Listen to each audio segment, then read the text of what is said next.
उन्हें 40 घंटों तक हथकड़ी लगाकर रखा गया था। उनके पैर जंजीरों से बंधे थे। बार बार कहने के बाद उन्हें खुद को घसीटकर वॉशरूम तक जाने की इजाजत दी गई थी। हेलो फैमिली, नमस्ते, सत श्री अकाल, अस्सलाम वालेकुम। कैसे आप? आई होप आप लोग बहुत अच्छे होंगे, अपने पेरेंट्स का ख्याल भी काफी अच्छे से रख रहे होंगे। आई विश कि आप और आपकी फैमिली हमेशा हेल्दी वेल्दी रहे और एंजॉय करें। जैसा कि आप सभी को पता है कि अमेरिका के जो राष्ट्रपति हैं यानी कि डोनाल्ड ट्रंप जी हैं, वो अपने कंट्री से जितने भी इंडियन इमिग्रेंट्स हैं उन सबको अपने कंट्री से निकाल फेंक रहे हैं। जी हाँ, ये वर्ड कहना उतना ही ज्यादा दुखदायक है जितना आपको ये सुनने में लग रहा है, क्योंकि जिस तरीके से वो इंडियन इमिग्रेंट्स को वहां से भेज रहे हैं उससे ज्यादा क्रूरता की बात और कुछ नहीं हो सकती है। इतने गंदे तरीके से इतना ज्यादा क्रूरता तो किसी जानवर के साथ भी नहीं होता है। जितने भी इमिग्रेंट्स हैं, जो भारतीय इमिग्रेंट्स हैं, वो वहाँ किसी काम से गए होंगे, कोई अपना काम करने गया होगा, कोई स्टडी करने गया होगा, कोई कुछ करने गया होगा, तो इसी उम्मीद से गया होगा कि वहाँ जाकर के 2-4 पैसे कमा करके अपने घर भेज सकता है, क्योंकि यहाँ पर ऑलरेडी इतना ज़्यादा, पहली बात तो काम नहीं मिल रहा है और दूसरा इतने ज़्यादा टैक्सेस हैं कि एक जो गरीब आदमी है, जो मिडिल क्लास फैमिली है, वो पूर्ति नहीं कर पाती है। तो इसीलिए लोग बाहर जा रहे हैं, विदेशों में जा रहे हैं और वहाँ पर कुछ कमाने के लिए जा रहे हैं। तो ललन टॉप ने इस पे एक वीडियो बनाया है, पहले उस पर रिएक्ट कर लेते हैं, उसके बाद इसके बारे में बात करते हैं। Let's get started. 5 फरवरी को अमेरिकी सेना का military aircraft C-17 globe master Punjab के अमृतसर एयरपोर्ट पर लैंड हुआ था। इस सैन्य विमान में 104 प्रवासी भारतीय थे जिन्हें अमेरिका ने डिपोर्ट किया था। इन्हीं में से एक थे हरविंदर सिंह। उन्होंने बताया कि अमेरिका से भारत लाते वक्त उन्हें 40 घंटों तक हथकड़ी लगाकर रखा गया था। उनके पैर जंजीरों से बंधे थे। बार बार कहने के बाद उन्हें खुद को घसीटकर वॉशरूम तक जाने की इजाजत दी गई थी। इंडियन एक्सप्रेस की रिपोर्ट के मुताबिक हरविंदर ने बताया कि अमेरिकी क्रू के लोग वॉशरूम का दरवाजा खोलकर उन्हें अंदर धकेल देते थे। पूरी यात्रा के दौरान उन्हें उनकी सीट से 1 इंच भी हिलने नहीं दिया गया। ये तो इस तरीके से व्यवहार किया जा रहा है जैसे कि वो एक किसी इमिग्रेंट्स को नहीं, वो किसी टेररिस्ट को लेकर के जा रहे हैं। हाथ पैर तो ऐसे बांध रखा है जैसे कि वो भाग ही जाएंगे प्लेन से, और इस तरीके से व्यवहार बहुत ही ज्यादा ही दुखदायक है, बहुत ही 30 ज्यादा साल के गलत हरविंदर है। पंजाब के होशियारपुर के ताहली गांव के रहने वाले हैं। उन्होंने बताया, ये यात्रा नर्क से बदतर थी। 40 घंटों तक वो ठीक से खाना तक नहीं खा पाए। उन्हें हथकड़ी लगाकर खाने को मजबूर किया गया।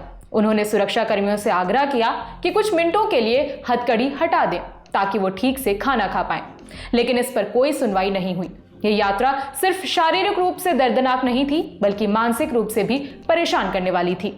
पंजाब सरकार के एक वरिष्ठ अधिकारी ने कहा कि बच्चों को छोड़कर विमान में सभी लोगों के हाथों में हथकड़ी लगाई गई थी। कुछ महिलाएं रो रही थीं। अधिकारी ने बताया, उन्होंने उन लोगों को गर्म खाना दिया। उन्हें देखकर ऐसा लगा कि उन्हें कई सालों के बाद गर्म और ताजा खाना मिला है। कई लोग इस यात्रा के बारे में बात नहीं करना चाहते थे और कई लोग शर्मिंदा थे। उनकी काउंसलिंग कराई जा रही है। कई लोगों ने अपने भयानक अनुभवों के बारे में बताते हुए कहा कि उनके निर्वासन के बारे में उनके परिवार को ना बताया जाए। डिपोर्ट किए गए लोगों के रिश्तेदारों ने बताया कि अमेरिका जाने के लिए उन्होंने 30 से 50 लाख रुपए खर्च किए थे। हो जाता है, इतने ज्यादा खर्च करके माँ बाप इतने ज्यादा खर्च करके भेजते हैं अपने बच्चों को, चाहे पढ़ने के लिए चाहे कमाने के लिए। पहली बात तो इतना ज्यादा वीजा अवेलेबल ही नहीं है ताकि आप इजिली जा पाए, ऊपर से वहां पर के जा करके यहाँ के लोगों का इतना ज्यादा बेकार हाल किया जा रहा है। इस तरीके से डिपोर्ट करना एक जानवर से भी ज्यादा बदतर। बिल्कुल, मेरे तो गूज बम जैसे निकल आए, जैसे देखने में इतना ज्यादा भयानक लग रहा है, तो जिनके साथ हुआ होगा उनका क्या हाल हो रहा होगा। बहुत वहीं बेकार पंजाब है। सरकार में एनआरआई मामलों के मंत्री कुलदीप सिंह धालीवाल ने कहा कि वो 10 फरवरी को होने वाली कैबिनेट बैठक में मुख्यमंत्री भगवंत मान के सामने इस मुद्दे को उठाएंगे। वो बैंकों से उन लोगों के ब्याज को माफ करने के लिए भी कहेंगे जिन्होंने अमेरिका जाने के लिए कर्ज लिया था। इसके अलावा प्रधानमंत्री, ये अच्छा न्यूज़ है। ये अगर इस तरीके से कर देते हैं तब तो बहुत ज़्यादा राहत मिलेगी उनके परिवार वालों को, जिनको वहाँ से डिपोर्ट करके इंडिया में वापस भेज दिया गया है। तो उनको बहुत ज़्यादा एक अच्छी न्यूज़ है, लेकिन ये जो भी उनके साथ व्यवहार हुआ है वो तो सराहनीय नहीं है, बिल्कुल भी नहीं है। लेकिन एक कहने की बात होती है, एक करने की बात होती है। अगर कर दिया जाए वो चीज़ जो इन्हें बोला गया है, तो फिर बहुत अच्छी बात होगी। नरेंद्र मोदी का नाम लेकर कुलदीप सिंह ने कहा, अमेरिका से निर्वासित 104 भारतीयों में से लगभग 30 लोग पंजाब से हैं।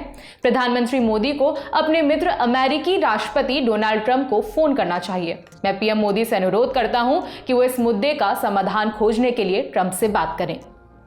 इधर प्रवासी भारतीयों के साथ हुए अमानवीय व्यवहार को लेकर 6 फरवरी को संसद में भी खूब हंगामा हुआ। विपक्ष पार्टी के नेताओं ने हाथों में हथकड़ी पहनकर प्रदर्शन किया। समाजवादी पार्टी के अध्यक्ष अखिलेश यादव ने भी विदेश मंत्रालय पर सवाल उठाए हैं। विश्व गुरु बना रहे थे, वो आज सब मौन हैं। हमारा विदेश मंत्रालय क्या कर रहा था और क्या कर रहा है आज? सवाल ये कि महिलाओं और बच्चों को जो अपमानजनक परिस्थितियों में बचाने के लिए सरकार के पास क्या कामकाज है? तो एक तरफ तो वो जो हम अपनी अर्थव्यवस्था को कह रहे हैं कि हम दुनिया में यहां पहुंचे जा रहे हैं, वही ये अमानवीय व्यवहार हमारे भारत के नागरिकों के साथ हो रहा है।